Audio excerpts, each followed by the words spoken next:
All right, it's live.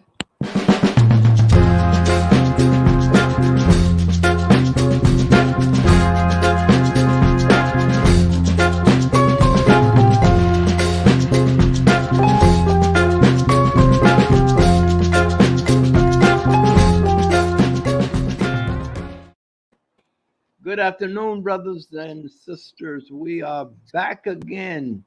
And today we have just a great program with Sister Joye Hardiman. We are so happy that she is back with us.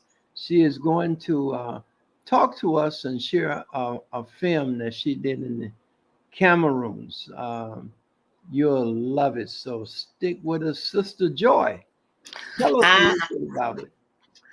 sure. And first of all, let me say what an honor it is to be here with you and with the audience to share some of the lessons learned and wisdom earned that I got during my trips to the Cameroon. Um, and let me just do a little slight introduction in some way. The first time that you saw me, you invited me because I had just finished writing my book, The Resurrection of Truth from the Chains of Falsehood. And I got a chance to talk to you, read from that book, and we had a great discussion about the imperatives that are necessary in these societies to return to our ancestral wisdom, our ancestral wealth for mental health, for spiritual health, for community well-being. And then the second time, and then you invited me back, which was really great. And I got a chance to share with you and your audience two of the episodes from my YouTube series called Let the Ancestors Speak. It was a YouTube series in which I explored my home and explored various artifacts I had in my home and talked about them in terms of their origins in Genesis cultures and their presence in ancient Kemet and in traditional Africa, and thematically the retention that also went throughout the diaspora in both North, Central, and South America. And in that episode, we talked about coal, about clay, and iron, and their role in longevity in African consciousness and thought, and functionality. This week, we're now going to do something just a little different. This week, what I'd like to do is share with you one of the films that I made during my travels around the world.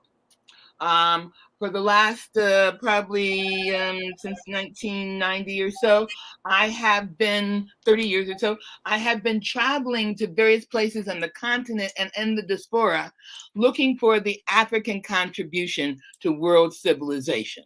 Every place I go, I want to know where are the African people and what were they doing, and are there any connections and retentions that basically can support Diop's theory about the cultural unity of Africa and the fact that the wisdom is never destroyed, but it's just morphed and transmuted and comes up in different times and places.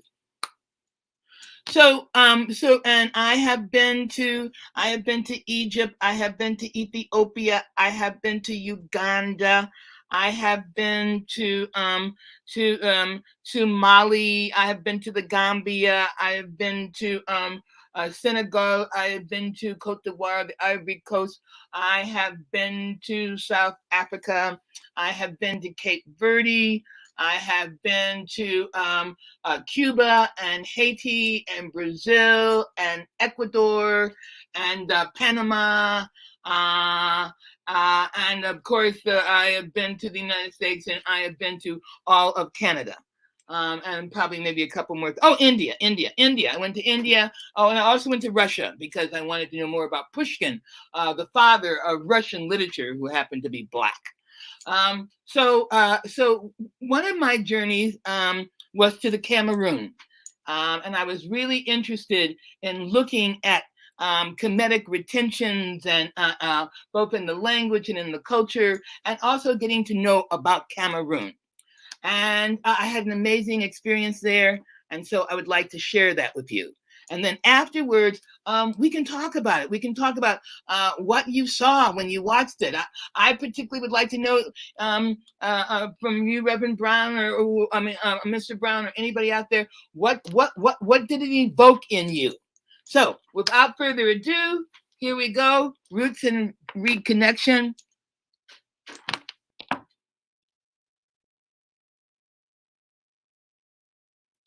And I think it needs some sound.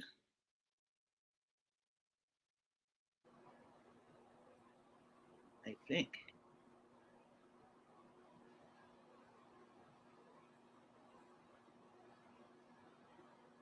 I went to Cameroon. I found the journey of surprises and celebrations. I found comedic continuities throughout. Here we go.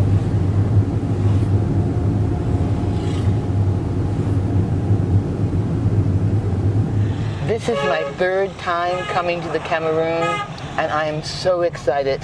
I find Cameroon to be such a fantastic place. This is truly an incredible country, and I am so glad to be back here.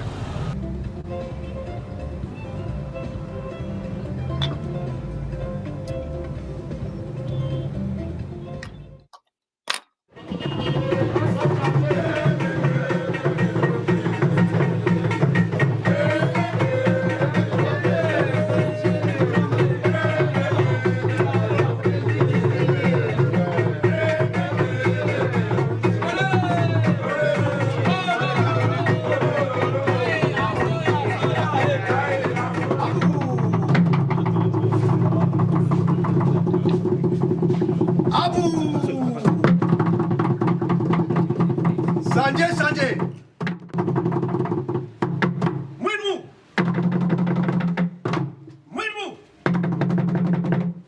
Aban jebolan won. Abelimbi loma mwendi bedi mun jebolan e on tone bele.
Trip has been full of surprises. My first surprise was when I went to what I thought was hear a lecture from Dr. Ducaye, and found out that I was the lecturer and that all of his students were there to hear me, which was the first surprise.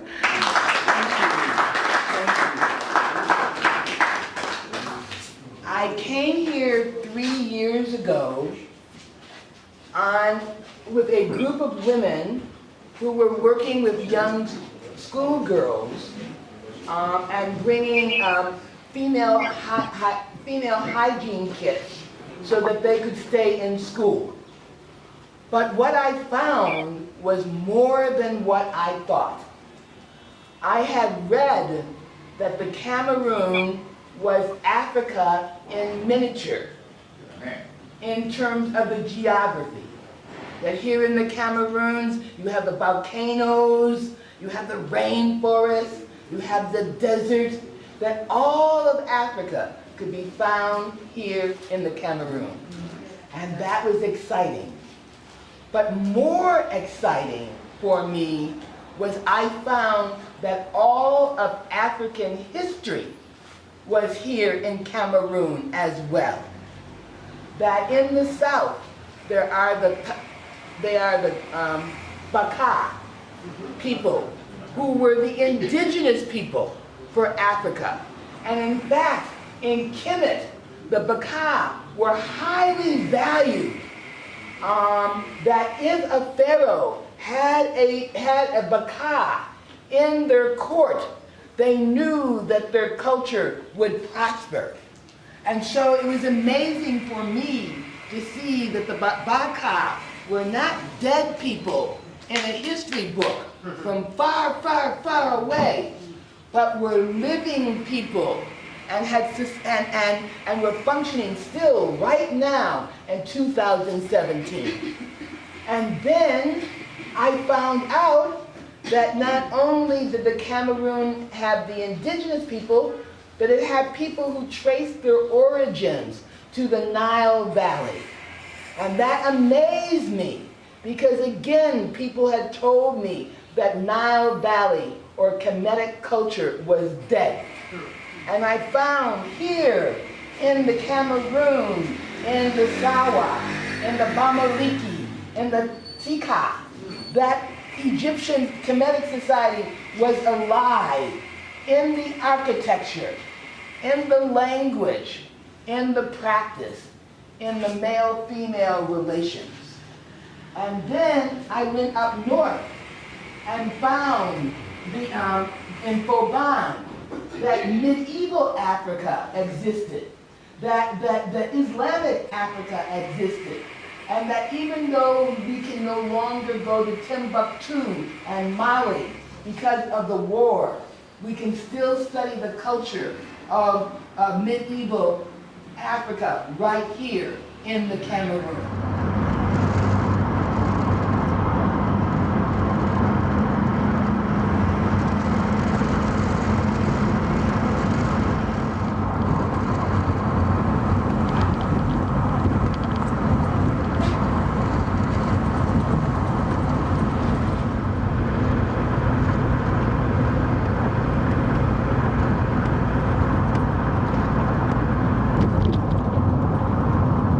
And then the second surprise, I think the biggest surprise was when I went to Bafoussam.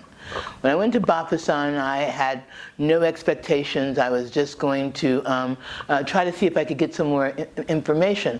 And we were offered the opportunity to have a blessing, a cleansing. And so I never say no to anything, so I said yes indeed, but I had no idea what was involved with it. I had no idea that that blessing would require my walking 5 miles uphill through the sacred forest to the sacred waterfall in order to stand beneath the waterfall and be cleansed. And really and truly, I felt so proud of myself because my heart was beating. I thought I was going to have a heart attack walking up that hill, but I did it. And the water was so refreshing. And then we came back home and we got dressed in traditional costumes, and we were all made prince and princesses of Bafoussam.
This is a story from ancient Egypt.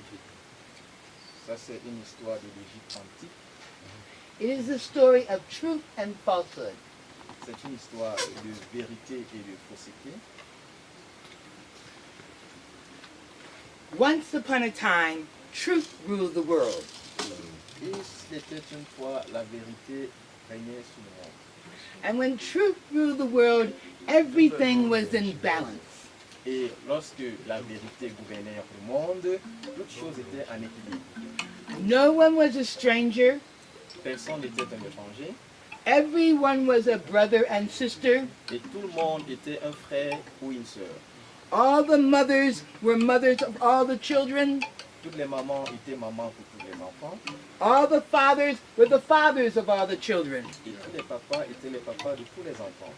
When truth ruled the world, everything was in balance, Lorsque la vérité gouvernait le monde, in tout était harmony, en équilibre, en harmonie, and justice and righteousness ruled the world. et la justice et l'équité gouvernaient le monde. But truth had a brother named falsehood, Mais la vérité avait un frère qui s'appelait fausseté. and falsehood was very jealous of truth. Et la fausseté était très jaloux de son frère vérité. And so one day, truth was walking down the road, Et ainsi, un jour, la vérité faisait chemin sur la route. and falsehood hid behind a bush. Et la fausseté s'est cachée dans le buisson. And when truth walked by, Et pendant que la vérité passait par là, falsehood jumped out et la fausseté a bondi, and tied truth's arms a bondi sur la vérité. Il a attaché les mains, and tied truth's legs il a attaché les pieds, and threw truth into a hole. et a pris la vérité et l'a jetée dans un fossé.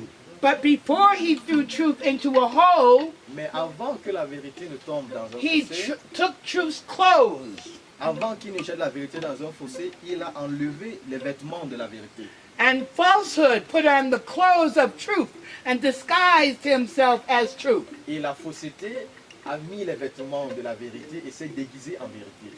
But when falsehood took over the role of truth, Mais lorsque la fausseté a pris contrôle sur le monde de la vérité, the world turned upside down. le monde a basculé en l'envers.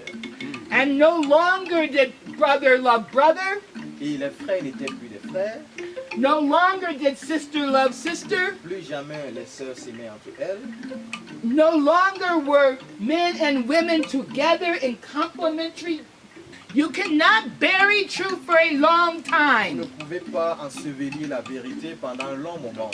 because the ancestors knew that truth had to be resurrected.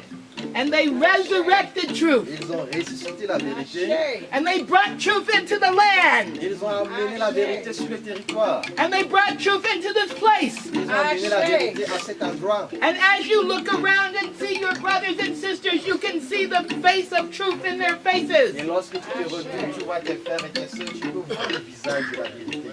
And falsehood could not stand.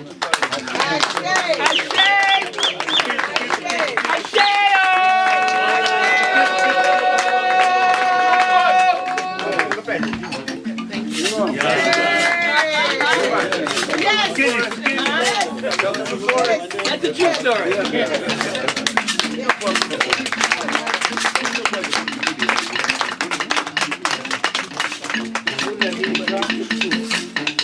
This trip has been an affirmation. It was an affirmation that this was a place that I was connected to, that this was a place that I was given the opportunity to be rooted in, that this was a place where I was able to reconnect.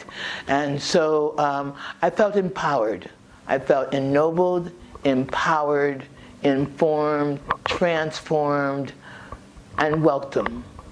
And it was beautiful because everywhere I went, people said, "We've been waiting for you. We've been waiting for you. Welcome home."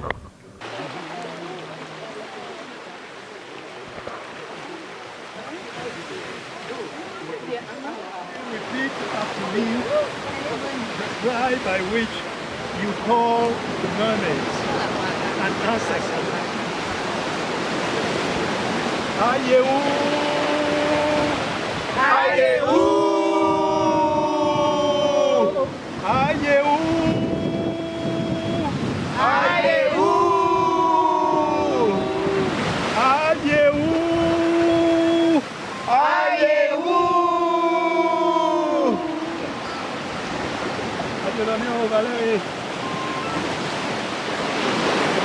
afternoon.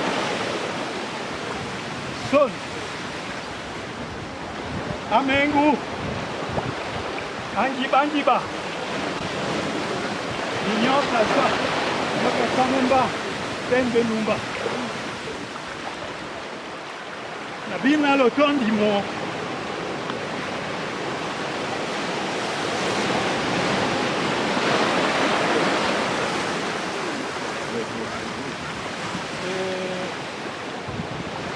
You get some and rub your hands. Yeah. Yeah. Everyone in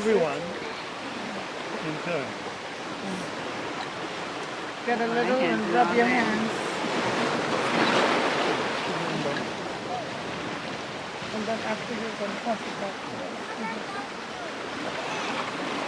Sone, ulama bosangi. Ulama bosangi, ebanjangi basunye ndenya bosangi.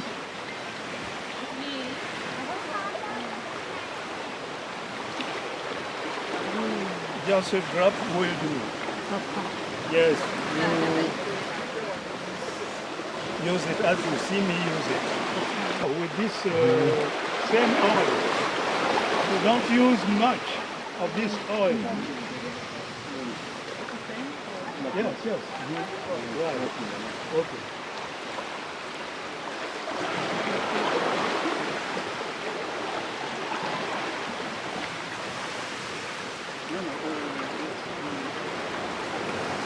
Okay.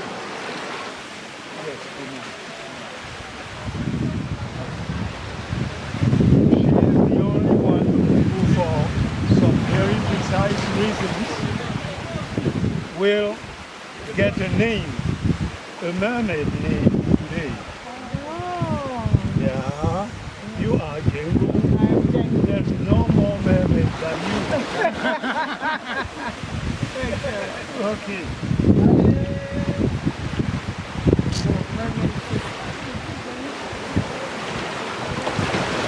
You, from today, are called Limuna Vengwani. Say it. Limuna Vengwani. Limuna.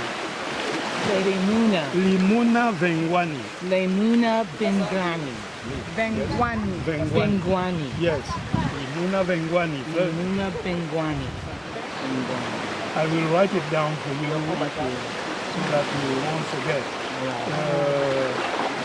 You have no choice. From now on, you are Limuna Vengwani. Indicative of my renewal on this trip, I was given 3 different names. First, when I was in Douala and I was talking with Professor Valet, he looked at me and he said, I need to name you. And so we went to Bimbia, and instead of doing a libation, we did a blessing, and he named me, and he made me, gave me a name that indicated that I was a daughter of the sea, that I was connected to the mermaids, that I was connected to the flow of time and energy. And then we went to another village, and the king looked at me and said, I want to give you a name. And the name he gave me was Mama Iposi, which means the chosen one. And then I got the name of being a son, a daughter of Bafufan. And so if I put them all together, you know, I am she who has come across the sea. I am a chosen one, and I am a daughter of Bafufan.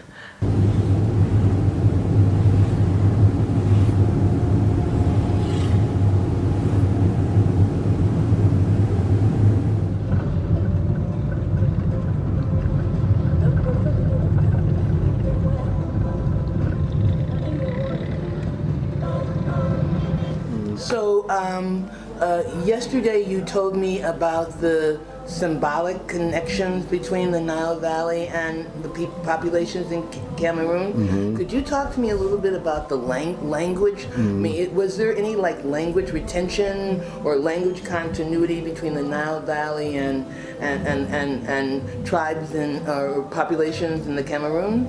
Yeah, because myself, when I was a student in Paris, in l'École du Louvre, School, where we teach him Egyptology, especially modernity. I was surprising when I was in class because I saw this is in page of Egyptian grammar. You know, it's the best grammar made by 30 people who said 70 know about linguistic and language in Kemetic language.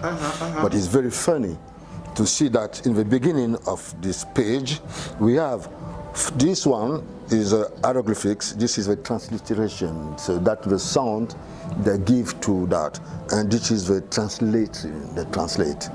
So when we see here, in terms of classical Egyptology, they say uben re empet. Yes, but if I took that in my language, I say uben we moimpete.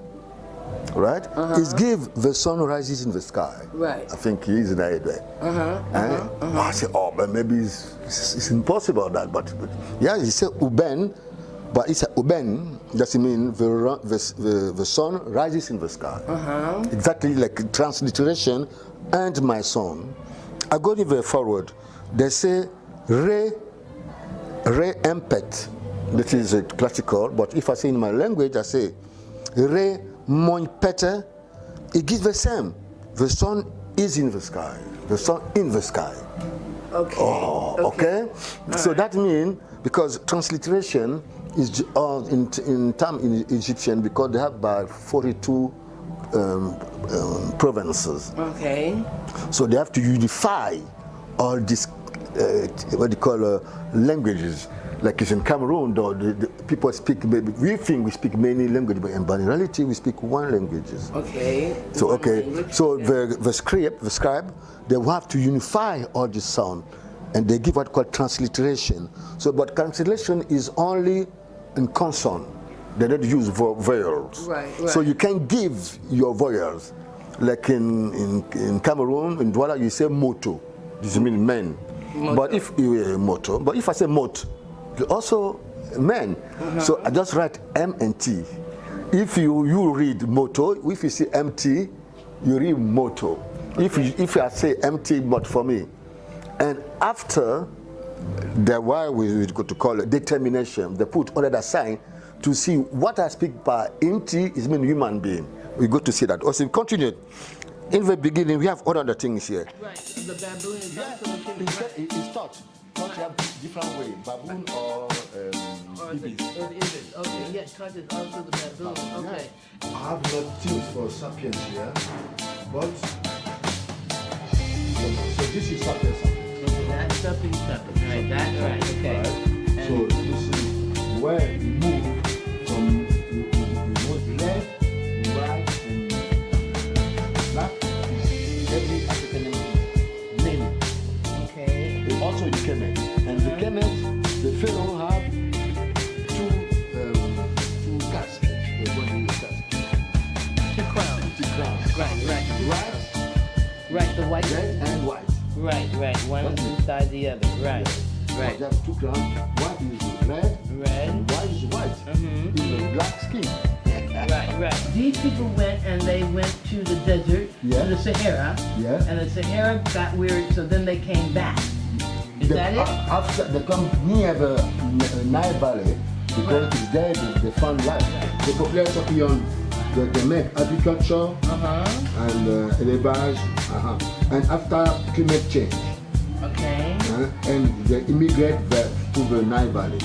The Kemet wasn't just up here. Kemet was down to Sudan and Merowe and Sudan. But that is still big because exchange involves. Right. Yeah, because when we're talking about Kemet, we're not just talking about Egypt. No. We're talking about Egypt and Sudan and Merowe. All of that area. Yeah. Okay. All right. That was what I was trying to understand.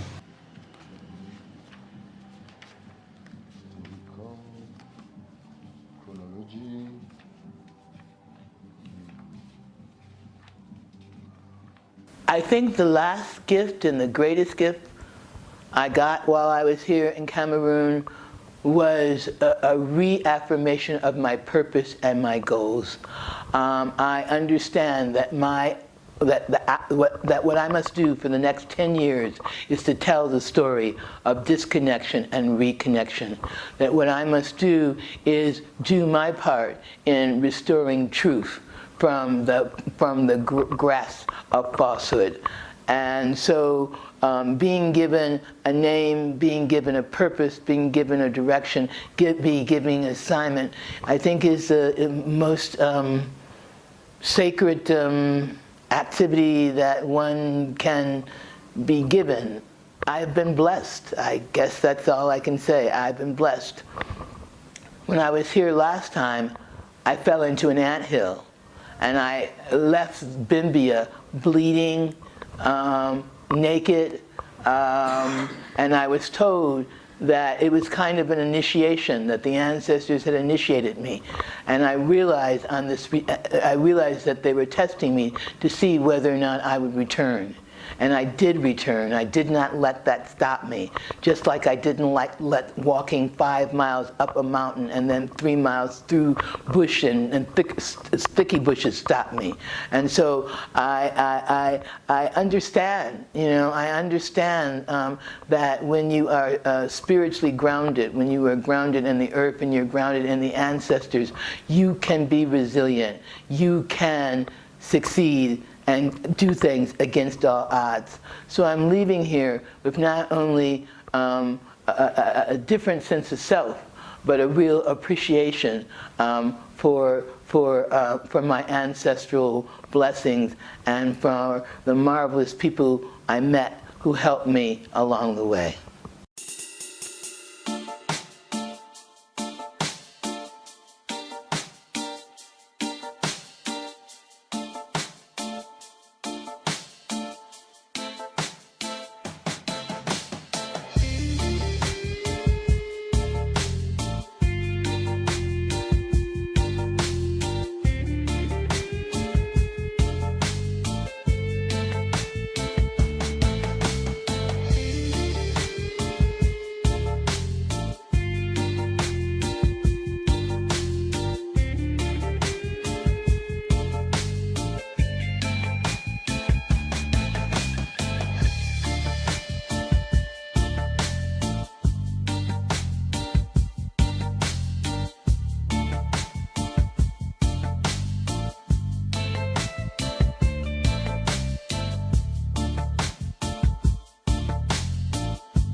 Joy, that was beautiful.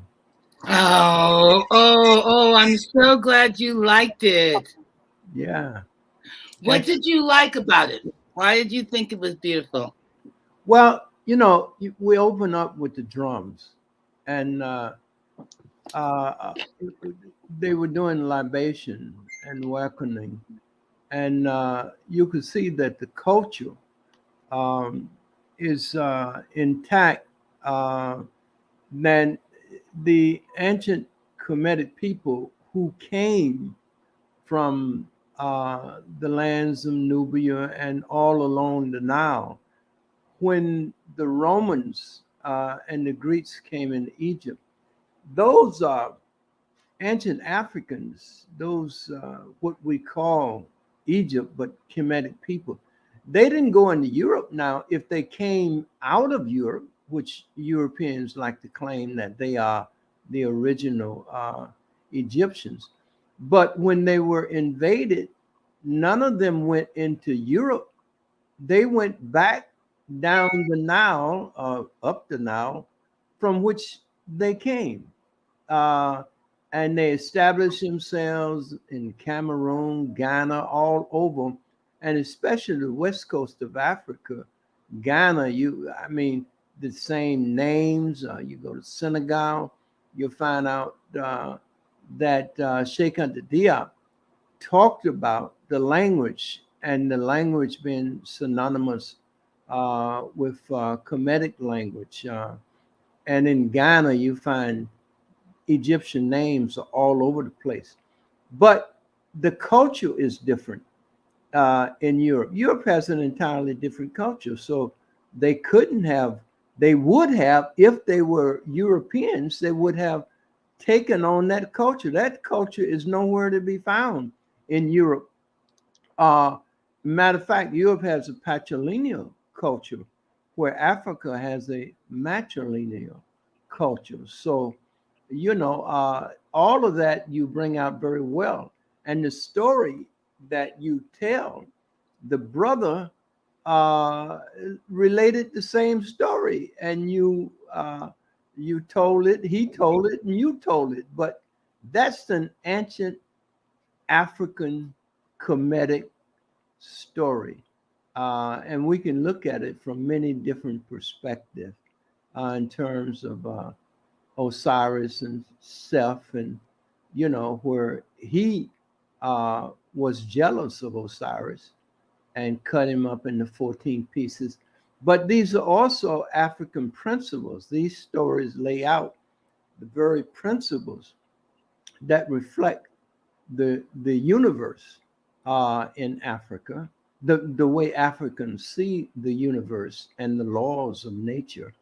And these stories, they're symbolic, but they are real. And you can see them reflected in our culture right here today, living with Europeans, where they reflect the very self, or the very opposite of what the comedic culture was. I mean, they played the role of the negative, the destructive side, because you can't have up without down, you can't have right without wrong. And all of it has a period. It's like seasons. There's a time to plant, and there's a time to pluck up which is planted. So there's a time for right to rule and a time for evil to rule. And it's coming to an end. And it is time now for us to return to our rightful place in the earth. Ashe. Ashe. Yeah. Yeah. We've got a little bit of an echo. I don't know if BrotherRonn, you can do anything about it, but yeah, I think that it was there were just so many things that occurred during that time and you mentioned Diop, and it was very interesting because Professor Descalais studied with Diop in Senegal, and it was Diop's words about the cultural unity of Africa that has really influenced my kind of inquiry. Was to find out where were those places where there were retentions. And I see Brother Reggie on this call as well, so I'm really happy, because one of the things I'm understanding is if I was going to do this film again, what I would do is even take it back further than Kemet. And I would talk, and this is what I've learned from him, is that when Dr. Ducaye was talking about the similarities in linguistics between his language and Kemetic language, it wasn't just Kemet, it was the similarities with the origin languages that before Kemet there were Genesis societies. And so that means the line is even longer in terms of our cultural unity. And that's some powerful mojo, to span over 5,000 years and still be able to, the traces and the symbols are there that remind us, in fact, of our divine mother origins and our and our movements forwards and our retentions. And that's what's so exciting about seeing that in Kemet and then speaking about it with people, so that the chronology even becomes longer and deeper. Does that make any sense? Yeah, you did. Hey, Brother Reggie. How are you, Dr. I'm fine, thank Hardiman? you. It was incredible watching you tell this story to Africans, and they received it because it was their own. And here you are from the Americas, and then you go back home as a lost daughter, and you tell them the same story that they grew up understanding from a different place. So it's one thing is to go to Africa. The other thing is to go to Africa and show that you are their brother, sister, and cousin. Dr. Duakayu was in his book when he was showing you. He was telling you the story of the ancestors before Kemet. So if you relook at that clip, he's actually showing you the Green Sahara. Really? Yeah, he's showing it to you Whoa! right in front of your face. So he's showing you the Green Sahara, and then you say to him, well, it wasn't just Egypt. It was, and you named the places that these people in the Green Sahara were. And the people of the Green Sahara are the parent people of who we are. Um, Humanity was born, the oldest Homo sapiens, or in North Africa, in Morocco. That is the oldest Homo sapiens. There were other Africans, but they weren't Homo sapiens sapien. They were archaic human beings, archaic Africans. But the Homo sapiens sapien seemed, because of evidence being born in, or the what is preserved is in Morocco because of the climate, right? So yes, we have other Africans in the Blombos caves. We have the Nanaudi man. That we have Homo Rhodesia. We have all these groups of Africans, and they are humans, but they're not Homo sapiens sapiens. And so what happens is that the cognitive abilities of those humans that were not Homo sapiens sapiens bled into the creation of the Homo sapiens sapien, and it was the Green Sahara during the late Holocene period, which was paradise on Earth. So that's where all the animals went. That's where all the humans went with the animals. All the water supplies, the Great Lakes, the ancient Great Lakes before the Sahara dried up, were in the Sahara. And then those parent people, when the desert started drying up, those those people that lived there went east to the rivers of the Nile Valley, and they also went to Congo and Niger, and some of those other people went back home to the Limpopo rivers. We are river peoples, so we went back to the rivers. Why do we go back to rivers? We go back to rivers because rivers give us drinking water, right? Drinking water is the most important thing to sustain life, and especially when the desert was drying up. So the people Kemet is just a mouthpiece. They themselves didn't even create writing. Their parents created writing, and they absorbed it and created a civilization. So Dr. Joye Hardiman was using a part of my thesis about Genesis cultures. Civilizations are nothing without the Genesis culture. The most important thing is, who were the people that created funerary rites? Who were the people who created writing? Who were the people who created language? Who were the people that began to innovate? Who was the people that first began to draw?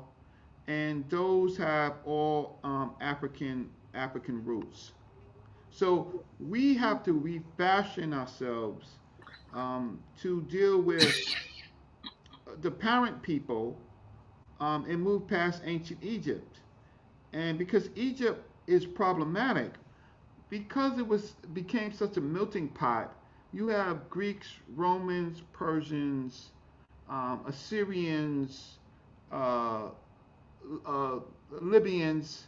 You have all groups of people that Arabs later, all types of Europeans, the Ottomans, Arabs. You have all these people taking Egypt. Good. We got them. We got them trapped. We got them trapped in Egypt because now we could move the clock back to a time where they were not there. So Egypt is for us the trap. Most people say Kemet, Kemet, Kemet. The name Kemet came in the 12th dynasty. Before that, it wasn't Kemet. It was Tawi, right? Nermer is not an Egyptian. He's not ancient Egyptian. Nermer is not ancient Egyptian. He comes from apparent people, the Nakata people, in around Kish, right? So he's not Egyptian.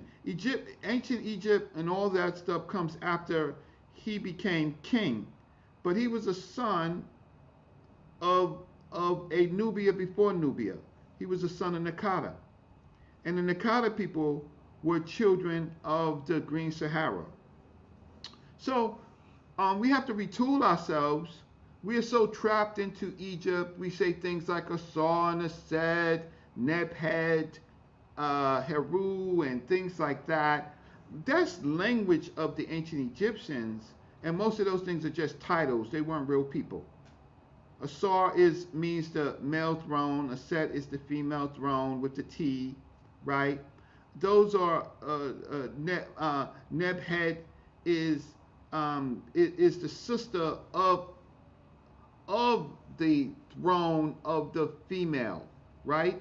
So we act like these things are real. They're not real. They're all myths.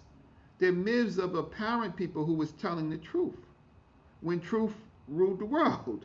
So we have to retool ourselves, because let them think that they have Egypt or Kemet or Tawi or Henu. Let them think that they have that. That is not the Genesis culture.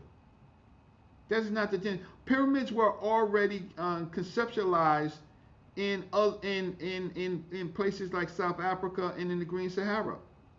Pyramids were the Hek, or the Awad staff, which is the kind of shepherd staff. It's already in the Green Sahara 8,000 years before that, right? Tekenus are already in South Africa and in the Sahel, already before Egypt. The concept of matrilineal succession that Dr. Diop talks about was already there 6,000 to 7,000 years. The watermark, the wavy line pottery, right, was already in Africa 9,000 to 10,000 years ago. What the problem is that we're in a world where we are trying to recreate ourselves, but we need better tools. So I would have loved to talk to Dr. Diop Kayo, because he was a warrior. He was a warrior in this field that we are talking about, until another generation comes. So he was a warrior. You was looking at him. You was looking at Sheikh Anta Diop himself. You was looking at Obanga. That's their brother, right? And most of what we get from those teachers. People don't know, I worked on Dr. Diop's book, Civilizational Barbarism, with Dr. Leonard Jeffries and Yalingi Ngemi, right? Mm-hmm. I worked on it. I knew brother Minister Clemson Brown for over 30 years, right? I'm 56. People get upset with me, Dr. Hardiman, because maybe they think I'm too young to know what I know. No, Reggie, I want to just stop for a second, because I want to give you a gift. I want to go back to Dr. Dukaye. And I want to thank you for the things you said about him, because the audience may not know, he just recently made his transition. But I have a copy of the textbook that he was working with me on. and I want to give it to you, Reggie, because I think that you would appreciate it. I think that that was a gift. I think what you're talking about is the beauty of the intergenerational transfer of knowledge. Doc Ben took one step. Nile Valley civilization took another step. Kemet's people took another step deeper. Now you're going even deeper into the thought and the well, and that is how it should be. And that is why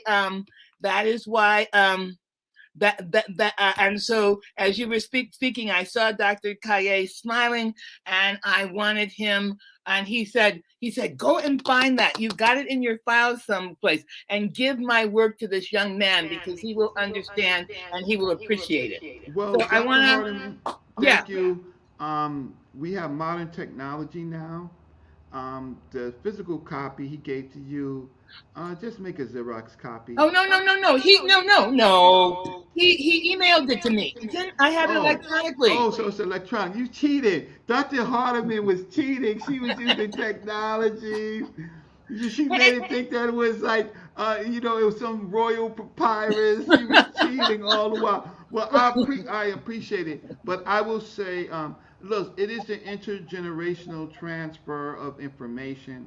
The problem is I'm Brother Reggie. Sometimes they call me Dr. Reggie, but rightfully so, because I've solved many problems that a lot of PhDs that are in Black Studies have not solved, right? But I'm not taking away from their circumstances. I am trying to win the hearts and minds of my people through my people, and not through a European filter. Right. And all I was saying, Reggie, is that you not tried, you have made a contribution in terms of the expansion and the deepening of our community's knowledge. And so all I am saying is thank you. And then your job is to say, you're welcome. Just receive it. I'm giving you something the community is giving. I want you to receive it. I'm giving you my your props at this moment, because this is deep thought. And that's what we need. We need to, I see my role as an elder is to be present and to support and to applaud. That is my role. And sometimes you young warriors just have to receive. Well, thank you. Okay. All right. To our first.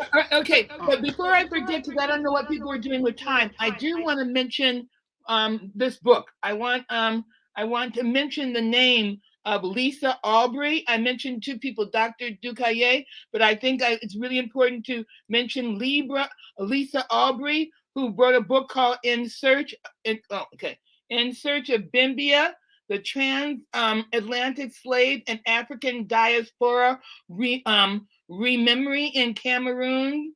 This is so weird. Okay. And it is, and I really want to give her a shout out. It's really important because, like Reggie, she is a she works at a university, but she's an independent scholar. She is a researcher, and often does not, I believe, get the kind of recognition that she deserves. And she was the one that discovered Bimbia, which was in the Cameroon, which is the largest enslavement plantation in West Africa. And because of her work, and she had her students do research, and they found out the logs of all these ships that had come out of Bimbia, that had been sent to, and what was very interesting, these particular ships that came out of Bimbia didn't so much go to Brazil, but they came to the USA, which is one of the reasons why Cameroon, a lot of people who do their DNA find a lot of Cameroonian stuff within, because probably their people were like exported out of this particular place. And so she was the one who organized the trip I took to Bimbia, and who introduced me to Dr. Ducaye and to the Sawa patriarch. And I just need to I need to give her a shout out.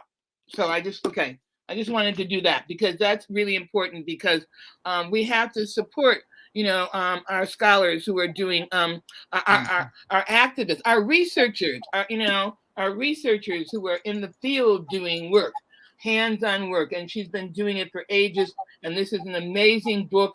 And she was an amazing teacher and introducer type of person for me. Can you look Joy? in that book? Another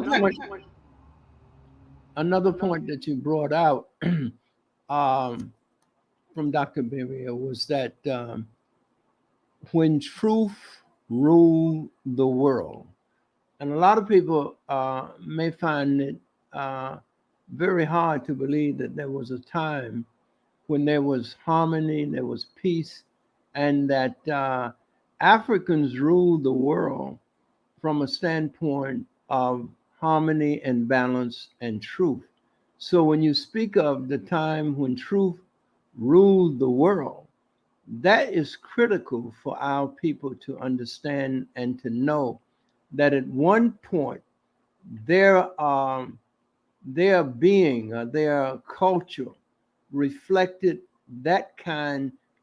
We look at the justice system today. The jails, over 1 million Black men are in jails all over America. Over 1 million Black men. Can you imagine what that means? That means that you have to multiply that million, first of all, by at least 2 or 3, because that's the number of children that most of these Black men would have had. So if you multiply 3 times 1 million, you get 3 million people in one generation. And then you multiply that by 100 generations that we've been here. And that will give you the kind of numbers in which this society and our presence here has aborted in terms of the African population in America. They have done everything that they can to keep the population at a lower number, especially since supposedly emancipation, because the growth of Africans would have surpassed that of Europeans had it not been for all of the draconian methods that they've come up with to keep our population trim. And the educational system, which is a major, the educational system is weaponized. It's a major component in keeping the minds of Africans diminished and promoting self-hatred. And out of that grows, the destruction that you see Africans inflicting upon Africans. Much of that is generated inside of prisons in which so much homosexuality is created, and that lifestyle continues once these brothers are let out on the street. I taught in Spofford Juvenile Detention Center, and these are, up from 12 up until 18 years old before they go into Rikers Island and other places. But I just want to thank you, and I thank you also, Reggie, for your input for today's program. Joy, there's just so many things we talked about. We talked about Harriet Tubman and how Harriet was one of your guides, and I would love for you to tell the story of your guide and how she plays a role in your development and your life. Because, as I said, the school system is a weaponized weapon to keep African people mind depressed and to keep Africans feeling inferior, and it actually kills us off. So Harriet is the figure of one of our great liberators, and I'd like for you to tell us how Harriet Tubman, the role she played in your life, and it probably would take another program. So maybe I'm just creating something to get you back. It's beginning to feel like home. I like it. It gives me a reason to get dressed up in the time of COVID. It's like, oh, let's go and have a show. Let me put on some earrings. Well, I would love to come back at any time. As you can see, being a Gemini, I do my scholarship, but I also do my activism, and I've got I have other films that I've done. One I called From the Nile to the Niger, and it talked about cultural continuities and things like that. But now I'm gonna have to change it to make it from the Green Sahara to the Niger. But I'm gonna do that. I'm gonna start switching that around. So or anything. So I could come back at any time, but I can go really short with Harriet. I'll try to do a short version. We'll see. One of the things I really for me, Harriet Tubman, the ancestors speak to me and they asked me to tell their stories. So when Harriet spoke to me, she wanted her story to be more than just the person from the Underground Railroad. She who was abused by her husband and hit on the head when she was a child, so that she had seizures and fits and led people on the Underground Railroad. She said that story was too small and not complete. And so I started doing research, going to Auburn, New York, and going to the Schoenberg, and talking about Deborah Johnson, who has been her kind of advocate in the Eastern region for a very long time. And I found out that there were so many things that people were incomplete. Like, for example, people don't tell you that her parents were root people. Her mother was a person who knew about the herbs and the plants, and her father knew things about navigation and how to move through the forest and move through the things. So she was highly skilled. She didn't just kind of wander out into the night one night trying to rescue some people. She knew what kind of herbs you gave to babies, so that when the babies were kinky and wanted to cry, they would give them an herb and that would calm them down so they could take them through the night. She knew what herbs to give the people when they went to high anxiety and panic attacks, and so they could chill out. She knew which way to go because her father had taught her how to read the moss on the trees and how to do the navigation by the stars. So she was a highly skilled wood, earth, nature person connected thing. So the fact of the knowing that she was highly skilled elevates her, and not that she was just running and got through by luck. She didn't get through by luck. She was trained. And she was in deeply with an African spirituality and herbs and stuff like that. I also found out about her that she yes, she was hit on the head, but she more had visions. She talked about her visions. It wasn't that she had crazy things, but she would have visions because she had a little bit of narcolepsy.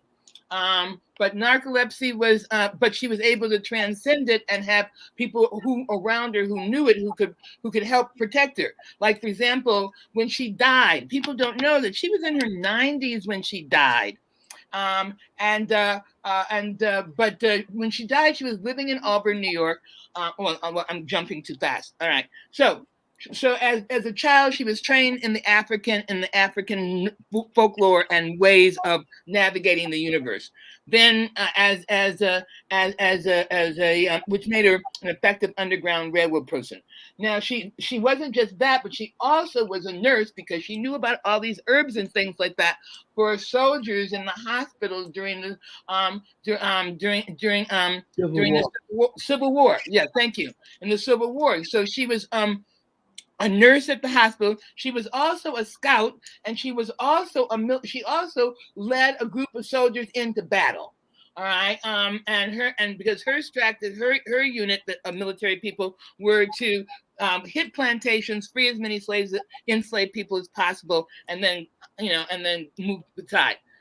So then what people don't also know is that after she was a military commander, after she was a nurse, after she was worked with the Underground Railroad office, so that's where she knew all the maps and all the hideouts and stuff, because she had studied the Schomburg of Underground Railroad. This is not a dumb slave woman.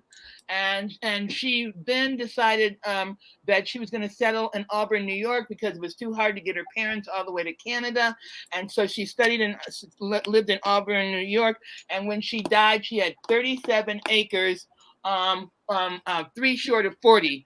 And she had a granary. She had a stone quarry for building. She had a home for the aged.